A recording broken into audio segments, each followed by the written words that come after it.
This is Logan Sekulow. Republicans call for Buttigieg to resign after bridge disaster in Maryland. Keeping you informed and engaged, now more than ever. This is Sekulow. We want to hear from you. Share and post your comments or call 1-800-684-3110. And now your host, Logan Sekulow. That's right, this is Logan Sekulow in the studio with executive producer Will Haynes. Let's make sure we open up those phone lines and start calls 1-800-684-3110. There we go, 1-800-684-3110, because I want to hear from you. Because there's been a massive call. And look, this isn't a brand new call. Marco Rubio was doing this just a couple weeks ago. After that tragedy, that horrible bridge collapse, and we've all seen the footage that looks like, it almost just gets poked and just collapses in half a second. This entire landmark bridge comes down, collapses, obviously multiple casualties, horrible tragedy, but it does make you wonder what's going on in our Department of Transportation, what's going on with Pete Buttigieg, and what's going on with the Biden administration in terms of where they're spending your money. And if it's supposed to be on infrastructure, Will, if we're supposed to have these big infrastructure bills that we know we're actually, they would say it's infrastructure bill, but really it's environmental bill. Right. That this is the kind of thing that's happening. And it's not just this. We obviously have seen the problems in the airline industry. Matt Walsh from the Daily Wire, he posted train derailments, supply chain crisis, planes falling from the sky, ships crashing into bridges. I don't know what the cause of this latest catastrophe is, but the overall picture is quite bleak. And I think that's how we should all feel about this, which is not saying there's anything nefarious that happened in that tragedy, but that maybe that the cause and the root of that is that we are spending our money on the wrong places. Well, and this is the reality of an election year. You start to analyze the decisions and the accomplishments or failures of an administration when they're on the ticket to run for re-election. And here's what we've got here.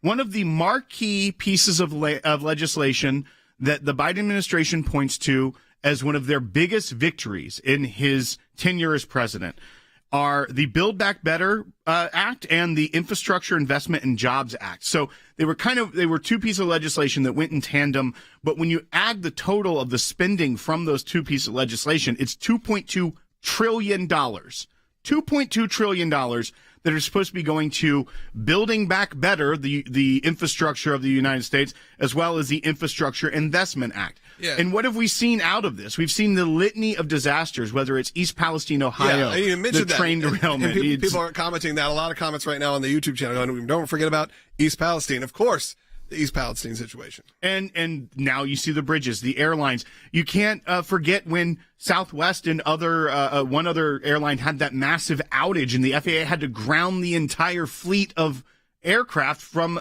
companies. We're not seeing a building back better. And it leads the question, what is Pete Buttigieg doing, and where is $2.2 trillion going except for Green New Deal light policies? Yeah, and his response was, this is a cathedral to, what was it? Yeah, we'll play that in the next segment. This was a cathedral to American infrastructure. Well, guess who's responsible for that American infrastructure that failed? Sorry, even if it was the fact you can't control that a tanker lost power, let's just say all that's accurate. A tanker loses power, plows itself into there. That probably should not be enough to take down this cathedral to whatever, American exceptionalism. Phone lines are open. I want to hear from you. 1-800-684-3110. 1-800-684-3110. This also comes off of RFK Jr. announcing his vice presidential candidate, and whether you like him or not, I'm sure there's a lot of people and hopefully a lot of Democrats looking at what's going on right now in their own party, looking at bridge collapses, looking at it happened to East Palestine and going, you know what, maybe that environmentalist guy is not so bad. So that should be pretty interesting to see if this will impact his ticket and how that can impact then the potential re-election of Joe Biden or the re-election of President Donald Trump. I'd love to hear from you, your thoughts on that too. Not necessarily about whether you like his running mate or not, but do you think that this is a wake-up call to a lot of people who may not get on that Trump train, but certainly are looking for other places to go? 1-800-684-3110. And maybe you are one of those people, by the way. You're listening right now. I'd love to hear from you. Support the work of the ACLJ right now. We are in critical legal battles. We are dealing with amazing media scrutiny for those who are on the right. You can be a part of that as well. Go to aclj.org, make your donation. Last few days in our Life and Liberty Drive. It happened in an instant. A massive bridge built nearly 50 years ago, gone in seconds. What happened in Baltimore was shocking, but it was a freak accident. And according to Transportation Secretary Pete Buttigieg, not a sign of a bigger problem. How concerned should Americans be about the bridges that they're traversing every single day in this country? Well, this is a unique circumstance. I do not know of a bridge that has been constructed to withstand a direct impact from a vessel of this size. It's going to have a major effect on supply chains on the East Coast and nationally. The U.S. economy could take a hit here. On the supply chain front, there are certainly many ports on the East Coast. There is no substitute for the Port of Baltimore being up and running. Right now, what we're doing is working with our newly created multimodal freight office. This is something that was actually part of President Biden's infrastructure package and has been stood up just since those supply chain issues that we encountered on the West Coast back in 2021 because of COVID, and will play a key role along with our maritime administration and others in helping to make sure that we can smooth out those supply chains. Some bridges already have barriers to protect their support structures. Experts telling NBC News these protection systems should be installed at every bridge. But America's infrastructure is getting more and more attention. In 2007, the collapse of the I-35 bridge in Minnesota killed 13 people. Unlike Baltimore, federal investigators said a design error led to its collapse. And just last year, major fires caused the partial collapse of Interstate 95 in Philadelphia. In 2023, the Federal Highway Administration found 42,000 bridges were in poor condition. And experts believe the tragedy, while incredibly unique, offers an opportunity. I think that this is a call to action.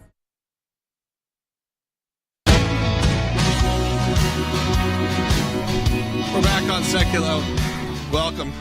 We're going to take some of these calls coming up here in just a second. Look, I always think it's fair to hear from the person that you're talking about. We'll hear from Pete Buttigieg and hear his clips here as we were talking about not just the disaster that was that bridge collapse, but all of the other items in the transportation and infrastructure system that have failed over the last, I don't know, conveniently handful of years. So we'll talk about those coming up. I am going to ask if you're on YouTube right now. You know what? I'll be honest. YouTube's been pretty good. We've had some really good success over there recently, but this is not necessarily the news. A lot of times it can break into people's feeds without your support. So right now I'm going to ask you, if you're on YouTube and you haven't subscribed, to please subscribe. I ask you to hit that thumbs up. Go back to me, actually. Go back to me. I want to direct. Hit that thumbs up. You'll see that and put in a comment. Tell us what you're thinking, how you're feeling right now. And that helps get that into more people's feeds, more people's, into their algorithm, because this kind of news, I know it is very specific. It is very nuanced, but it is what impacts everyone on a day-to-day basis, our basic infrastructure. And if we're talking about government spending, this is really one of the few places I believe all of us can get behind. Yeah, our bridges should be safe. Yeah, our trains should be safe. Our airplanes certainly should be safe. Good Lord, I'm not a great flyer to begin with. Okay, so when you have this news happening, not the most fun for those of us that are nervous flyers. And that's where we're at. Well, as well, another action item you can take is there is a poll up there right now on YouTube that says, should Pete Buttigieg resign? Yes or no, or just see the results. But engaging in that also helps get this show out into more people's feeds. So that's another thing you can do if you're looking to engage. Interact. But we should play this bite because this be fair. This is from Mayor Pete, as he was lovingly called when he was running for president. But now Secretary of Transportation Pete Buttigieg. This is when he was addressing the disaster that happened with this bridge in Maryland. Let's play bite 24. How concerned should Americans be about the bridges that they're traversing every single day in this country? This is a unique circumstance. I do not know of a bridge that has been constructed to withstand a direct impact from a vessel of this size. What I will say is anytime anything happens to any bridge, we as a country take that and learn from that. This is no ordinary bridge. This is one of the cathedrals of American infrastructure. It has been part of the skyline of this region for longer than many of us have been alive. So the path to normalcy will not be easy. It will not be quick. It will not be inexpensive. But we will rebuild together. You're paying for it. It's your fault. It is what it is. And of course, the over emotion of this. At the end of the day, sure, is it a big deal? People are probably sad. There are people who are from Baltimore and they're dealing with the sadness of losing part of their skyline and their history? Sure. Are we having issues here where he says, you know what, this has been part of the skyline for longer than most of us have been alive? Maybe that's a problem. Right. Maybe that's something we need to be addressing here as you go across, I don't know, the Golden Gate Bridge thousands of times a day. You go to the Brooklyn Bridge. These have all been there for a very long time. Right. Not just before we were born, before our parents were born, most likely. Those bridges and those things were there. You don't see that happening. Look, tragedies happen. I don't want to say that this is an intentional thing or that they knew somehow that if a tanker tapped this bridge, it would fall down. But it should be a wake-up call. Here's my concern with several of the things that he said in this statement. One, this is a unique circumstance. I do take a little bit of issue with that because if you saw the break video, if you're watching on YouTube, or if you've heard the litany of things we went through earlier, whether it be train derailments or bridges collapsing. We have seen bridges collapse. There was one out of Philadelphia where a part of the interstate system, much newer than many of these bridges, collapsed just due to a fire. And then we saw, obviously, it's been more than 15 years now. The Minnesota, we saw a bridge collapse there. Why weren't there wake-up calls? That was under the Obama administration. Why weren't there wake-up calls then to say, we need to be analyzing every bridge in this country and see if, maybe these things aren't withstanding that. Also, to his statement that he doesn't know of a bridge that could withstand an impact like this of a tanker of this size. Well, we have tankers of this size. They pass through these bridges every single day. If you've passed a $2 trillion infrastructure bill, maybe start there. Maybe start there and think, if we've got ships this big that go under every day, if something happens, can we minimize the damage instead of not just a section of the bridge falling down? It looked like dominoes collapsing. In a half a second, it comes down. I mean, it's unbelievable. And you're right. I don't think the American people really, and I've had to be woken up to this, some of our friends that are in this industry, how much is still being shipped and moved via rivers, via lakes, via rivers, via channels. Well, Great Lakes. Great Lakes, yeah. Great Lakes, yes. But rivers and our country and how this is all connected, obviously, ocean liners and that kind of thing as well. This is still a big mode of transportation for a lot of things and of delivery. You're not thinking about it because you shouldn't have to think about it, truthfully. And the money should be going to make sure we're safe on this. And the last thing American people should be concerned of is this bridge I'm crossing safe. We're dealing with enough here. And the deal we have sort of with the federal government here should be, we pay you X amount of dollars. Those dollars feel ridiculous, but they mainly feel ridiculous when things like this happen. When you go, this is the basic need. The stuff that isn't the basic need, if you're building, termite training facilities in lower Alabama, that's maybe the stuff where we go, okay, that's a problem. That's not really where you should be focused on. Maybe, I don't know, your cathedral to the Midwest or whatever you call it. Cathedral of American infrastructure. No one's checking that cathedral, okay? Like this is, this is like, it's fine. It's a cathedral. It's been there forever. We talk about like Notre Dame. Nothing happened back there, right? Yeah, the cathedrals, they're generally okay. Yeah, we think about, Will and I were just talking about like even things like the Chesapeake Bay Bridge Tunnel. You're talking about modern marvels that are now at this point very old. Yeah. And by the way, a disaster happens on that. I can't even imagine. You're under the ocean. Thousands of casualties. Yes, and you shouldn't have to think about that. Right. Obviously, a lot of times when you are doing that, you are thinking about it. Like, wow, that's the only thing you're thinking this of. This is wild. If I'm you know under the water. Chesapeake Bay Bridge Tunnel, it goes across the bay. Miles of underwater. From Virginia Beach area to the eastern shore of Virginia. Headed towards and it DC, cuts across the mouth of the Chesapeake Bay. And it is part bridge, part tunnel, off and on for, I think, 25, 30 miles. A long time. And you are sometimes on a bridge, then you go under the water, and that's how ships can pass over the sections that are tunnel sections to go through, so they didn't have to build too tall of a bridge. The thing moves with the wind because of how it's engineered. It's one of the more terrifying things you can go on. But I hope that our $2.2 trillion are looking at the structural integrity of that bridge today. It's wild to go on it, but you've also never really questioned it. Right. I've never been like, before I do this, is there any other way around? No, because you actually have some trust in your transportation department that you're going to be safe, even if it feels kind of ridiculous. I feel horrible for the victims of this. I don't want to take anything thing away from this. Multiple people, there are multiple casualties. It could have been a lot worse, if we're being honest. You don't want to take anything away from the people that were lost and their families, but also if it had happened just a handful of hours later, and not in the middle of the night, essentially, you could have had an extreme mass casualty event. And I'm very thankful that did not happen. But it should be a wake-up call to a lot of people. We're going to be taking your phone calls coming up. And we're also going to talk about what we can do at the ACLJ to put some pressure on them as well for that. And we're going to be going to Jeff Balaban in the next segment, who's going to be joining us from Israel live to discuss the current state of the war against Gaza and how the U.S. has kind of flip-flopped on Israel. We're going to discuss that and a lot more coming up. We are in those last few days. We have a holiday coming up. I think you all know that. We have Easter coming up, Good Friday on Friday. So usually we do a big lead up to our final day of the month. Now this is a little different. So we're saying, we really only have a couple days here for this Life and Liberty Drive.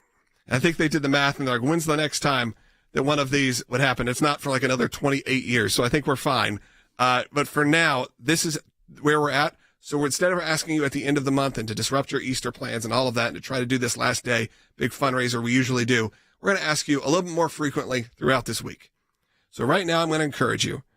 This is it. Our Life and Liberty Drive deadline is just in 3 days, and you can still have your gift doubled at ACLJ.org.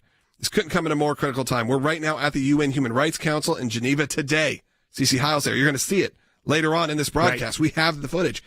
Delivering an oral intervention for a Christian, Shahzad, who is on death row because of his faith. We have Pastor John Saul, who was just released from prison, wrongful imprisonment in China after we fought for him for years. But we are doing our fight now to get him still back home to his family. He's not in prison anymore, but still getting him home is a whole nother mess that we have incredible minds at. We're continuing our fight against the Biden administration's abandonment of Israel. We're going to talk about that in the next segment with Jeff Balaban. Because of the pro-Hamas UNRWA funding that we're still being a part of, we're demanding that be changed.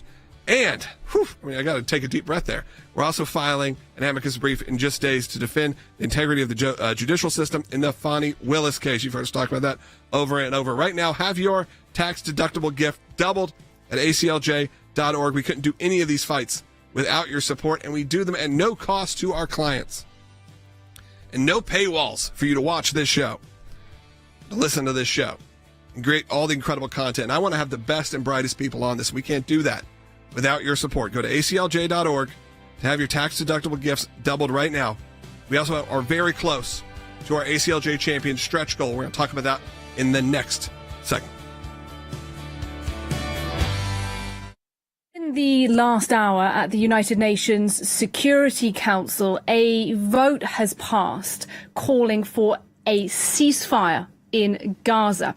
It's the first time such a vote has passed since the October the 7th attacks on Israel by Hamas. A significant moment then at the United Nations. It was a 14-0 vote. Note that I said it was unanimous, 14-0. And that is because in an astonishing and rare move, the United States abstained. Here you see Linda Thomas Greenfield, U.S. Ambassador to the United Nations, voting to abstain, clearing the way for the measure to pass. The U.S. has vetoed 3 previous resolutions demanding a halt to the fighting. The president makes decisions based on the national security interests of the United States. And this decision to abstain on this resolution is in keeping with the national security interests of the United States. And quite frankly, it's in keeping with the national security concerns of the Israeli people. It really exposes the rifts between the Biden administration and Benjamin Netanyahu's government. And he has hit out following this, saying that it will provide hope to Hamas that it can get a ceasefire without releasing Israel's hostages first. So strong words from the Prime Minister, and he's also taken some action. He's recalled a visit. He's said not sending a delegation of senior Israeli officials to Washington. So this again, we're seeing the kind of cracks showing very much on the surface here. The White House insisting it's not a policy shift, but certainly it does signal a divergence with Israel. You know, it's a change of position. The U.S. refrained from vetoing this measure, which also calls for the release of hostages. Israeli Prime Minister Netanyahu, he's called it a clear retreat from the previous U.S. position, Terry.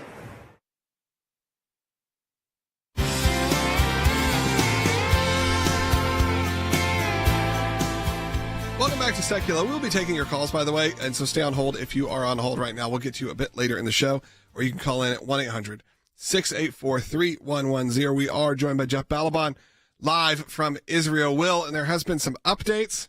We wanted to get some reaction from Jeff. That's right. And Jeff, you and I had been talking yesterday as you were back en route to Israel about the situation that unfolded at the UN Security Council. And this is where the United States took a new move there, and they kind of called back to the Obama playbook of allowing something to pass that damages Israel by just saying, we're here, but we're not going to vote.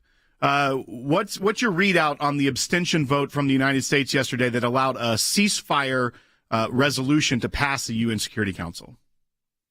Well, you know what they say, silence is deemed consent. And the fact that the United States abstained as the UN handed this unbelievable victory to Hamas, to its Iranian backers, to those who wish death and destruction on Israel, on the Jews, on America, just tells you exactly what an evil turn this has taken. And I could tell you from the moment I arrived here in Israel, that's been the conversation, ranging from shock and dismay to fury and anger at this betrayal by the Biden administration of the Jewish people and the state of Israel.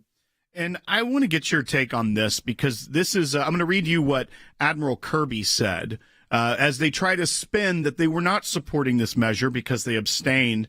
And then I kind of want to push back on this, because that's what we do at the ACLJ. We point out the hypocrisy or the anti-Semitism or any other manner of anti-Israel action that goes on with this government. But Admiral Kirby said, because the final text does not have key language we view as essential, notably a condemnation of Hamas, we could not support it. So he's going out on television at a press conference saying we could not support it. But as you said, silence is consent in this manner.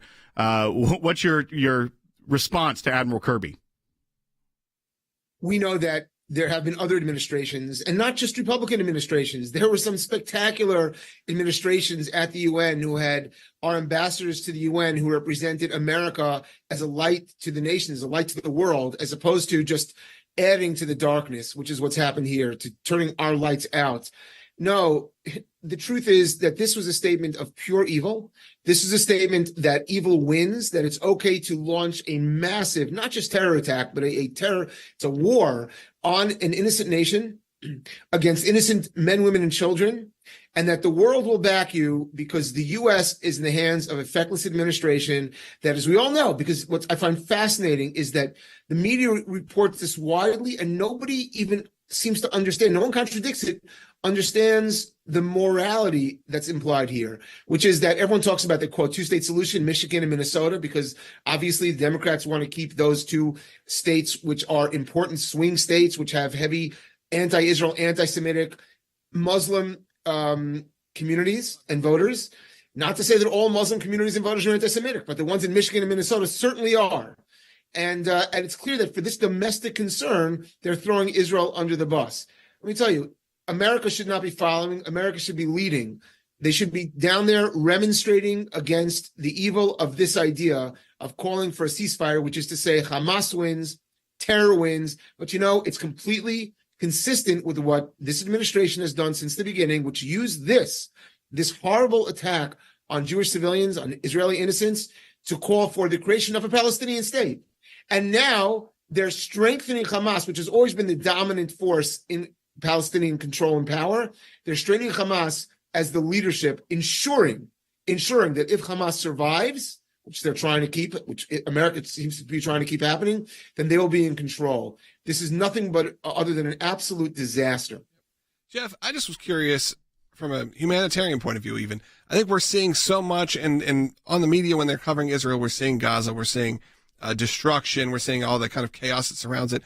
What is the life during wartime in Israel? I just want to know, what's the feeling, the emotion on the streets at this point? We are months into this. It's not like, the days where every business is shut down and they're trying to figure out what to do. We're now 6 months into this, plus at this point. What does it feel like to be there? I've only been there during, obviously there's always times of struggle in Israel. There's always times of you got to always be safe and be aware, but you can not put your guard down, but it doesn't feel like an unsafe place to be just walking around. Obviously, we know the anti-Israel sentiment that's happening even in our college campuses here. We had in Vanderbilt here, we had an issue yesterday. But what about there on the ground? Because we're not seeing regular Israeli life by any means being portrayed in the media. It's a great question, Logan. And it's very difficult to answer unless someone's actually here, because on the one hand, everything has changed. Nothing is normal. There's not a family here that hasn't lost somebody close to them. There's not a family here or who hasn't had someone serve for months in horrific danger and therefore is agonizing every moment of the day about their father, their mother, their brother, their sister, their child, their parent. It's an ongoing trauma. The trauma of the hostages is an ongoing trauma. It's a very small nation. It's a nation that feels much more like a family. And so there is trauma, and yet life does go on. And part of the problem is that the people in this country have learned how to live with a certain level of violence and terror. And yet what's extraordinary is, and I wonder what will happen this year, every year after year, they do a poll internationally. I forget under whose auspices, of the happiest countries in the world. Israel is always in the top 10. Both the Jews and the Arabs here are always in the top 10 of happiness. And happiness is not related to your danger. It's not related to your physical comfort. Happiness is related, I believe, to being a sense of living a life that's connected to what you're supposed to be doing. And I think everyone who lives here recognizes that it's important. The Jews have come back to our homeland, and it's important to just to exist and forge ahead. Thank you, Jeff. I appreciate you hopping on today, live from Israel, running our office in Israel, the ACLJ Jerusalem. We couldn't be more proud to have that set up there, and hopefully that expands and grows as the support continues from a lot of people here.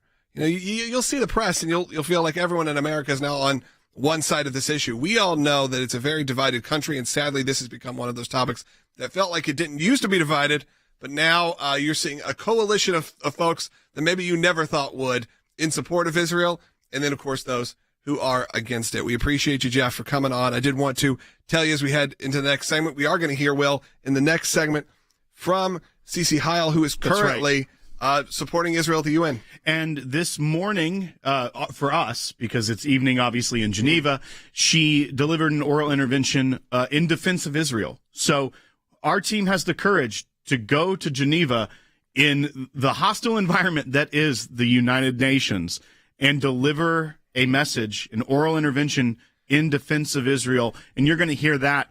And tomorrow we'll play a defense that she gave in an appeal, really, to the Human Rights Council regarding our client Shahzad, who is in Pakistan. That one hasn't happened yet, our time. So we'll have it hopefully tomorrow. Sure.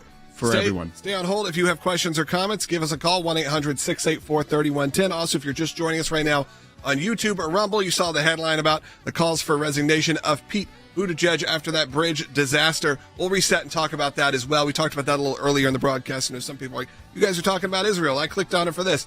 Well, we led with that. We'll come back to it, so stay tuned. I appreciate all of you joining us. If you're watching on YouTube, I'm going to ask you to hit that thumbs up and subscribe if you haven't already. Makes my social media team happy when I say that, so go ahead and do that and give us a comment. Into the Life and Liberty Drive this week. You've heard me say it already. I just need you to do one simple thing. Go to aclj.org, give a donation, single donation, or become an ACLJ champion, which is a monthly recurring donor. Do that right now. All donations are doubled. We'll be back in less than a minute. The ACLJ fights the battles that matter most to our members. We listen to you, and we're taking action through the ACLJ Life and Liberty Drive. Every dime we receive goes to defend life and liberty, from Capitol Hill to Geneva to the United Nations. Now is the time to fight. The rights to life and liberty are the cornerstones of our constitutional republic, but they are under attack. That is why we're proud to announce the return of the ACLJ Life and Liberty Drive.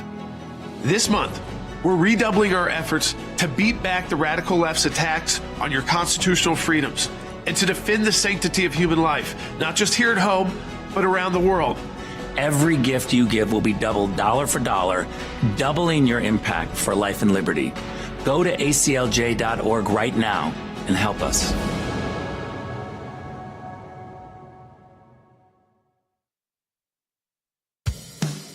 Keeping you informed and engaged, now more than ever.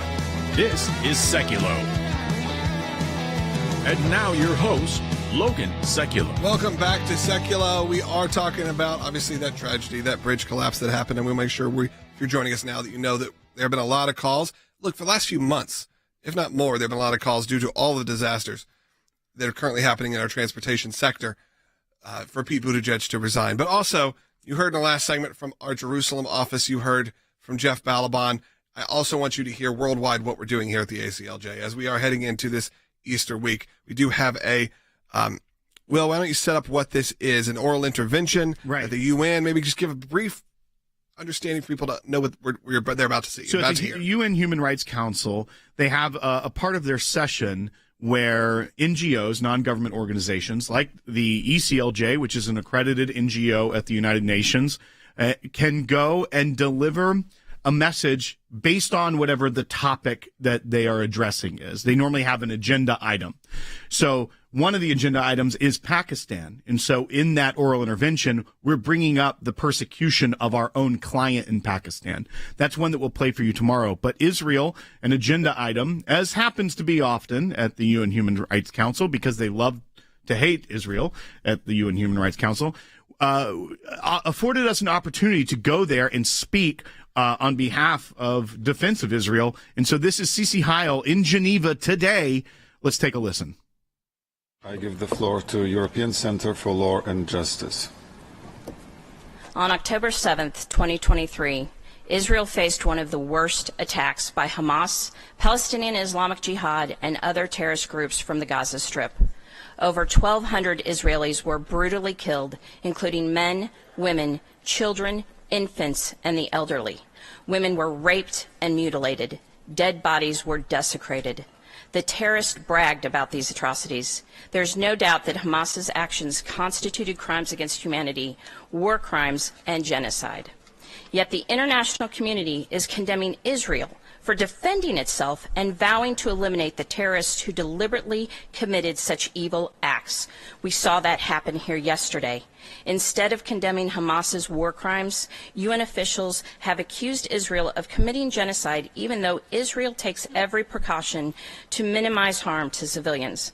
While many are quick to condemn Israel for civilian casualties, they give a free pass to Hamas, even though Hamas is responsible for those casualties because it uses its own civilians as human shields.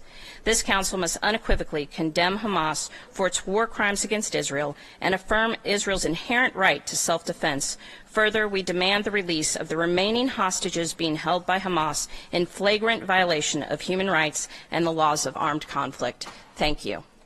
That was Senior Counsel of the ACLJ at the UN delivering this oral intervention. Really powerful stuff that's happening all around the world thanks to your support. I mean, really, that's all it is thanks to your support. We wouldn't be able to afford the travel alone. And that cost alone, as you know, as someone who's probably traveled worldwide, you know that is not something to take lightly. So we have to be able to do these things. We have to be able to work all over the world. We have to have offices in Israel, in Washington, D.C., we have satellite offices around the country and around the world. In Strasbourg, France, the European Union, we are wherever we can be. We have a representation at the UN, whether you like it, or like them or not. Someone's got to be there for your voice, and we are really blessed to be able to do that. I don't take that lightly at all.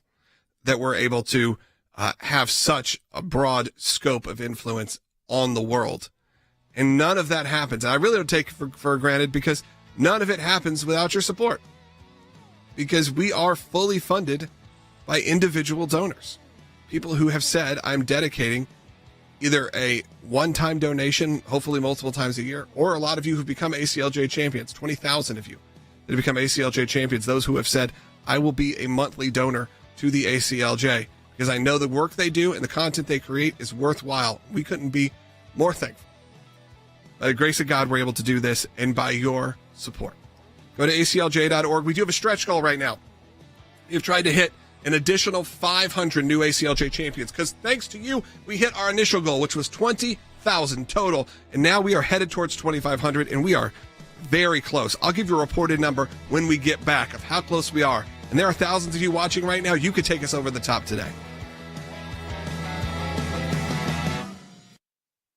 We have been clear in multiple conversations and in every way that any major military operation in Rafah would be a huge mistake. It would be a mistake to move into Rafah with any type of military operation. A mistake, but would there be consequences if he does move forward? Well, we're going to take it one step at a time, but we've been very clear in terms of our perspective on whether or not that should happen. Are you ruling out that there would be consequences from the United States? I am ruling out nothing. Social media lit up, as you might imagine. Here's one, shameful. Another, kick rocks, Kamala. Israeli Prime Minister Benjamin Netanyahu is not asking for hers or anybody else's permission. It is impossible to defeat the sheer evil by leaving it intact in Rafah. As in ancient times, like our brothers, we are also united. We are fighting and will be victorious. We will enter Rafah and achieve total victory. Israeli Prime Minister Benjamin Netanyahu has flat out just ignored that stern and stark warning that you just heard from the vice president that has been reiterated many times by the president of the United States. He says that he wants to go into Rafah. He wants to invade Rafah, and he will do it with or without support from the United States. And make no mistake about it, what you're hearing in Kamala Harris, what you've heard in Joe Biden, what you've heard in Chuck Schumer, is an attempt to try to mollify unsupportive language from the progressive left in their own political coalition in the U.S. by at least projecting that they're beating up on Israel. Where's the pressure on Hamas? Where's the pressure on other countries? And where is the support for Israel to eliminate?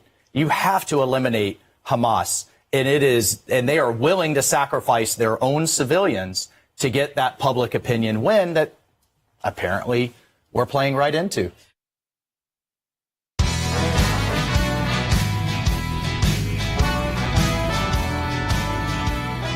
Welcome back to Sekulow. We are joined by Mike Pompeo, setting up the current conversation of what happens if Israel goes into Rafah, major city, and what that means. Of course, the American government and the American press is spinning this as the end of the world. If that is to happen, does it cause a mass chaos, as if the world isn't already in mass chaos? But I do think before we get commentary from Secretary Pompeo, we should hear what our Vice President Kamala Harris had to say about this, because as you know, there's nothing she loves more than, sometimes it feels like it's buses, school buses, geography, globes, a lot of physical things. Of course, what does she lead with by 10?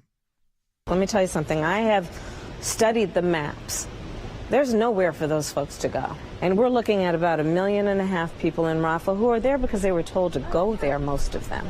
And so we've been very clear that it would be a mistake to move into Rafah with any type of military operation. A mistake, but would there be consequences if he does move forward? Well, we're going to take it one step at a time, but we've been very clear in terms of our perspective on whether or not that should happen. Are you ruling out that there would be consequences from the United States? I am ruling out nothing. Ruling out nothing. You should have a lot of confidence when Kamala Harris says that she has studied the maps. She's looked at the maps, but I do want to, in all seriousness, ask you, Secretary Pompeo, it does seem like a full-scale attack, if you will, or surge in Rafah will happen, feels imminent. Why is this crucial in Israel's path to success? Logan, in the end, you can't leave 5,000, 6,000, 7,000 Hamas terrorists on your border after what happened on October 7th. It will happen again and again and again. It's basically that easy. When I hear Vice President say there'll be consequences, I don't have any idea what they're talking about. Neither does she. What the consequences will be. What are you going to punish Israel for defending itself and protecting its own sovereignty? I can't imagine that's what they're contemplating.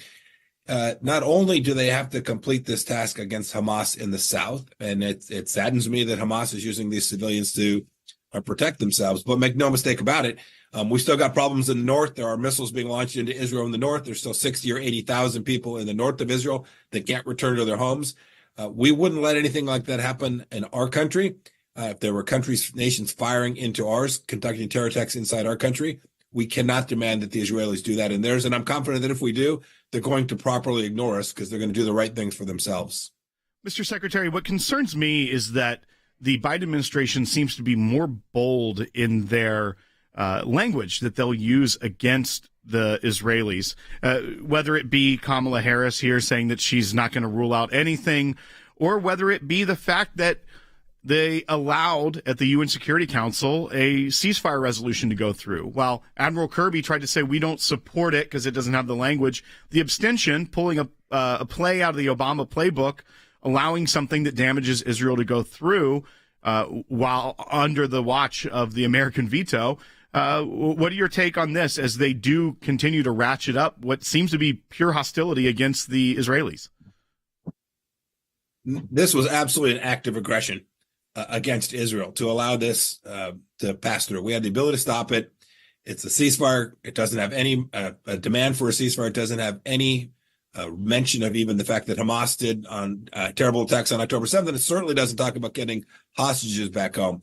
And so when I hear Kirby say this isn't an escalation, that's just nonsense. And he knows better. The reality is that they are now working on domestic U.S. politics at the expense of the Israeli people, of the rightful Jewish homeland. And, you know, that's dangerous not only for Israel. Who's going to negotiate the release of hostages if you're Hamas? Why would you negotiate when you have the United States siding with you? There's no leverage for the Israeli leadership.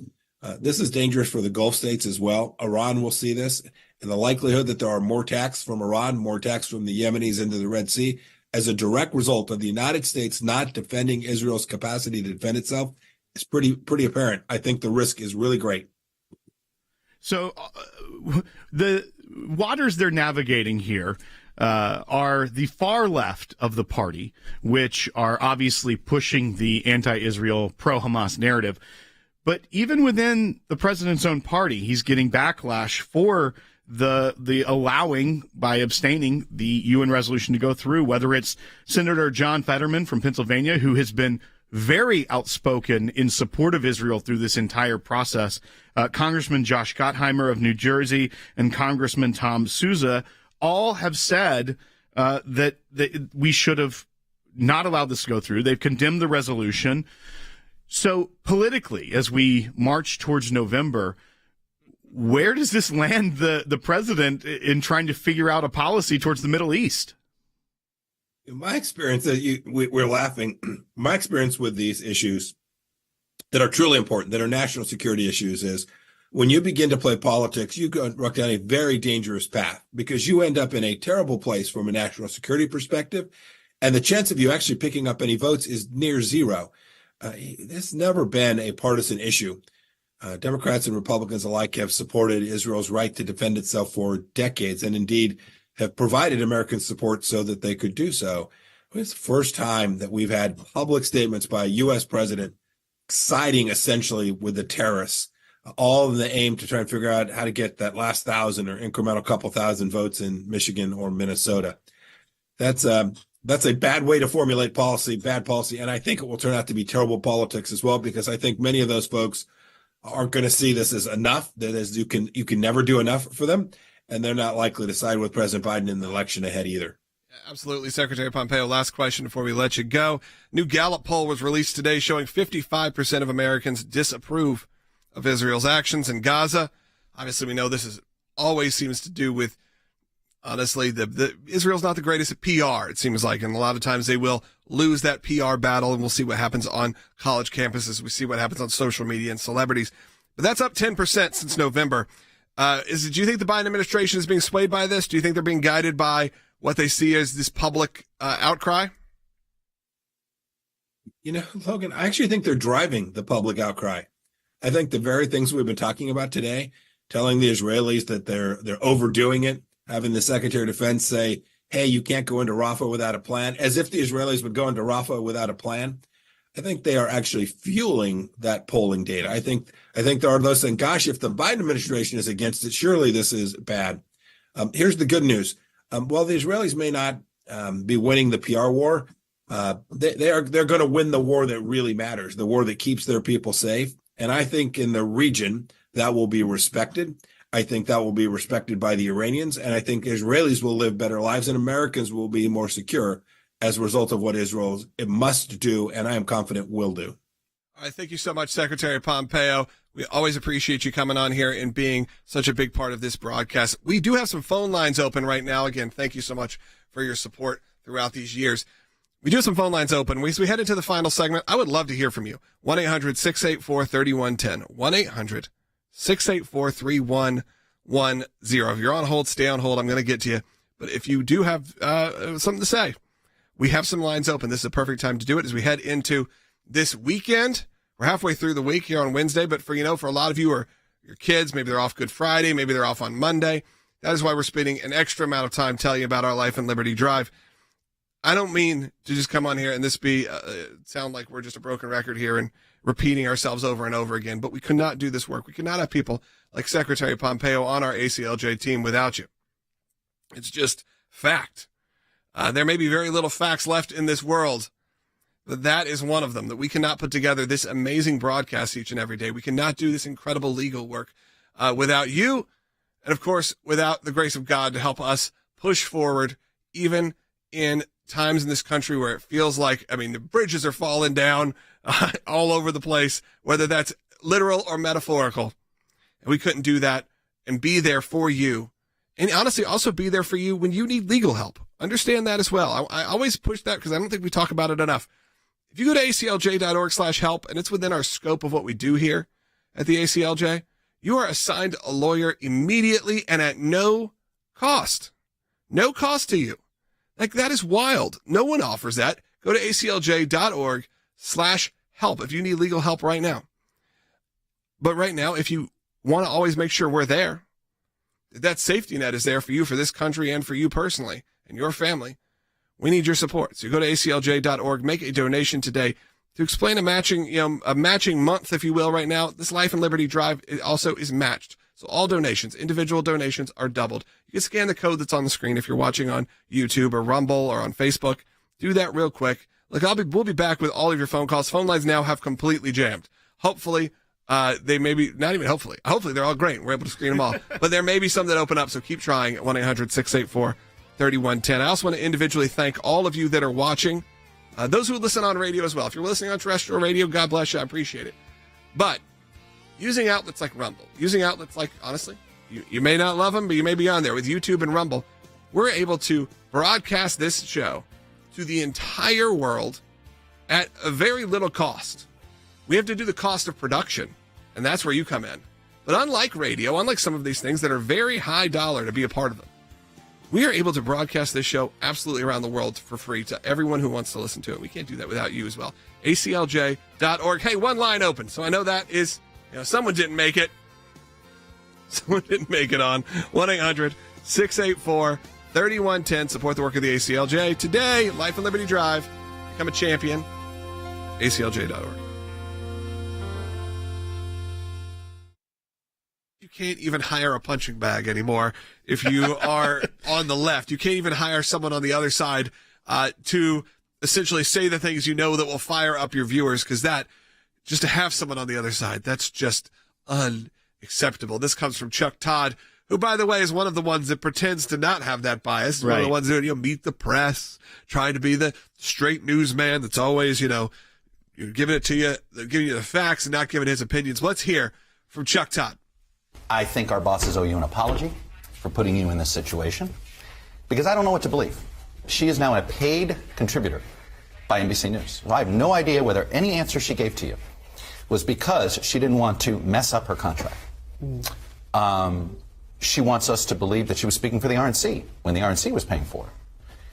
And look, there's a reason why there's a lot of journalists at NBC News uncomfortable with this, because many of our professional dealings with the RNC over the last 6 years have been met with gaslighting. Ronna McDaniel, who, by the way, hasn't necessarily been the favorite of a lot of people for quite some time, but that's even just the concept of having a Republican to look at. They couldn't apply that standard to every single person on NBC staff, specifically Jen Psaki, who has a show on MSNBC called Inside with Jen Psaki. I don't know how many people watch it, but it's there if you want to check it out. But she was, right before that job, President Biden's White House spokesperson. I've watched NBC and MSNBC for a couple of hours pretty much every week. I try to look and see what they're saying. They don't have dissenting voices on. To go on, even if you're a Republican that goes on, you have to hate Trump and you have to say that Joe Biden is the better choice. So there's no dissent. There's no debate.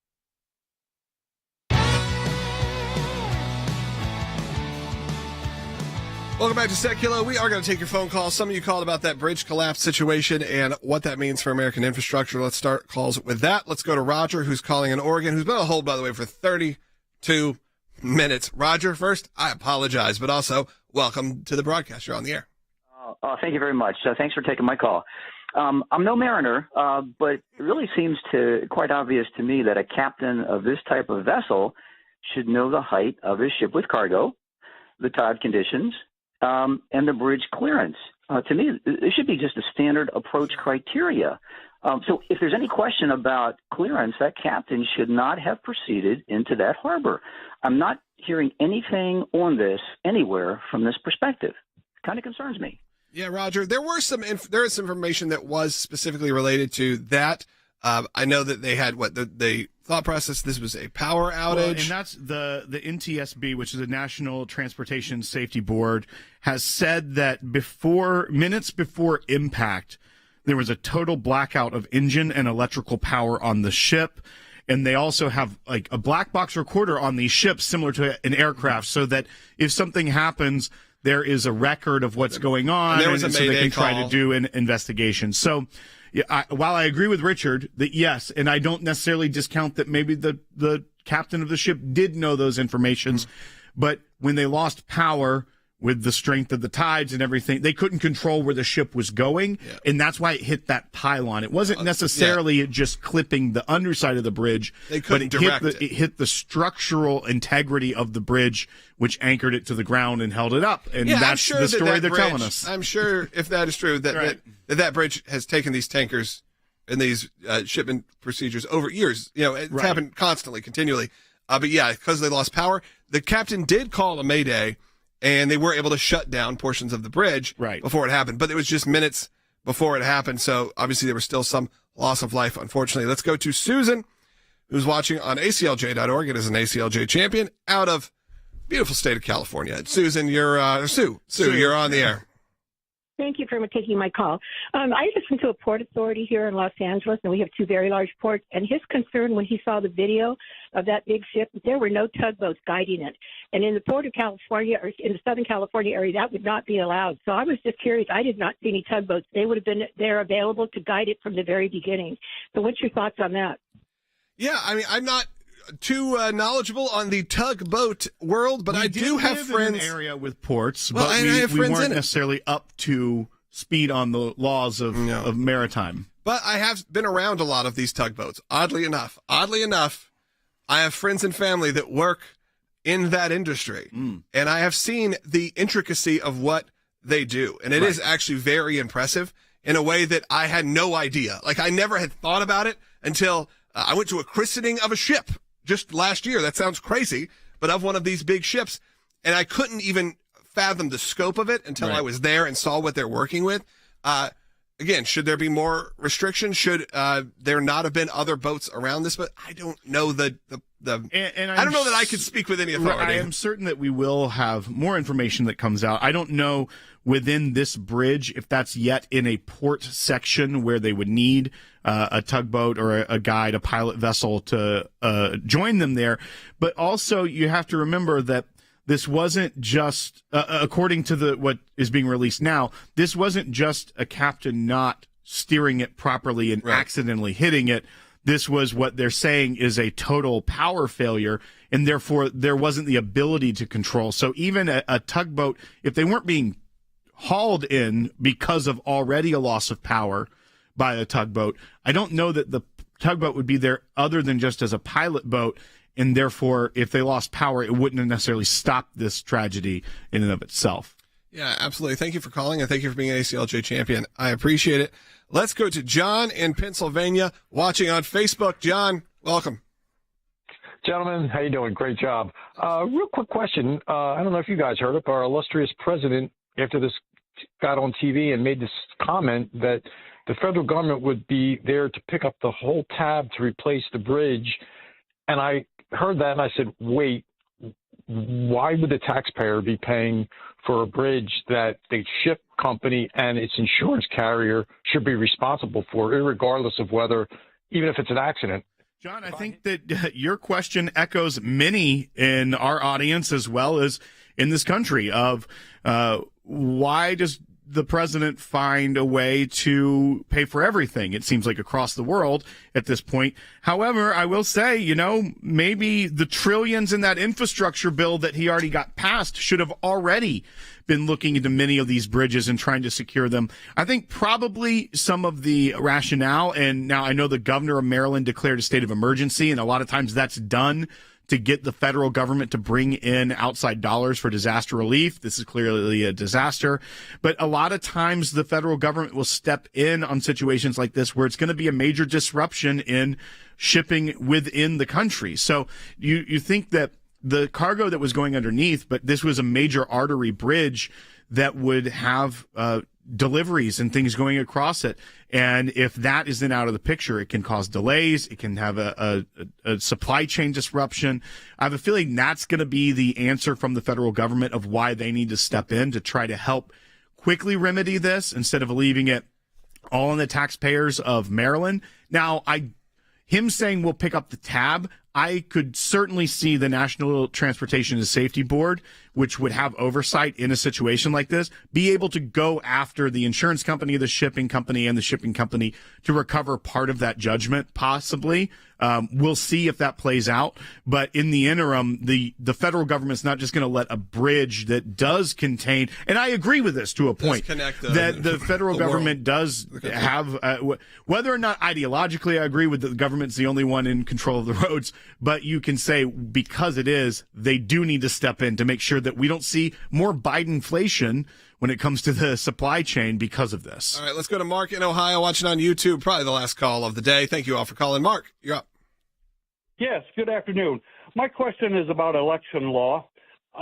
With Trump having such a good lead in the presidential race right now, it looks like the Democrats are going to have to pull a rabbit out of the hat to be able to have a chance to win the presidential race. Is it possible that President Biden could announce former President Barack Obama as his VP candidate, and then soon after inauguration, we would see Biden step down for health reasons, and we would have our former President Barack Obama as our president again? No. I mean, the answer to that, the Mark, Constitution. Yeah, the Constitution says the 2 terms. He's had 2 terms as president. So even if for some reason there was some loophole where he could be vice president, if it went up for it, he wouldn't be able to ascend to the presidency. Yeah, it would go to the Speaker of the House. Yeah. So that wouldn't happen. Also, Mark, truthfully, they're not going with anybody else. We got to come to the realization that this is Trump versus Biden. This is Harris versus whoever Trump has decided to be the VP. That's the tickets they're sticking with.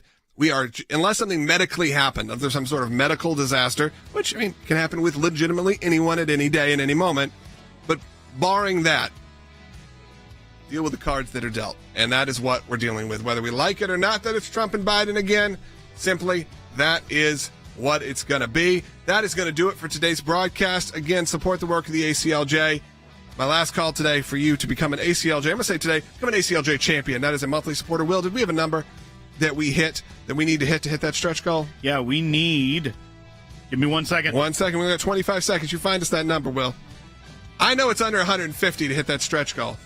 So under 150 people. 111. That's what's a big move in the last few minutes here. 111. There's a lot more of you watching right now just on Rumble and just on YouTube. Become an ACLJ champion. That is a monthly supporter at any level that you feel comfortable with. Of course, you can cancel anytime. ACLJ.org. Talk to you tomorrow.